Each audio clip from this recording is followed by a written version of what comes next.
Let's talk about Kisan Abadi plots. What are they and why are they one of the best investments in Delhi NCR? So this happened way back when Noida was acquiring land from farmers. They came to realize that since we are acquiring lands from the farmers and we are taking their livelihood, we also need to give them some sort of income means. So what they started doing was whatever land was acquired from them, 5% of that area they would give them as plots. And these plots could also be used for commercial activities, the half of it. So what that meant was that if you have a 10,000 square meter house, they gave you a 500 square meter plot, which half of it you could use in commercial activities. So the rental yield was higher, as well as you could have your own business. Usually there are Kisan Abadi sectors where the government gives them the plots, but sometimes we've seen that even in residential sectors, these Kisan Abadi plots have been allotted. Now this continued when Greater Noida started, so that was 6% in that case, and now this is continuing to EDA, where they are doing 7% Kisan Abadi plot. Now, how do you make a lot of money from these Kisan Abadi plots? So right now, some of the people are selling Naksha 11, also the entitlement letter to these plots. So it's not an actual registry, but it's like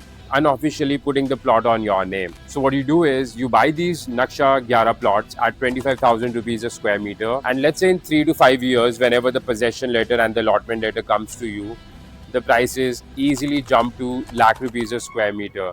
So that's how you make a lot of profits. Of course, there's some nuances and a little bit of risk, which I have covered in the previous video. So check that out. But even if not, you can comment Kisan plots and I can send you a PDF which lists all the documents and all the verifications you need to do to check the genuineness of these Kisan Abadi plots.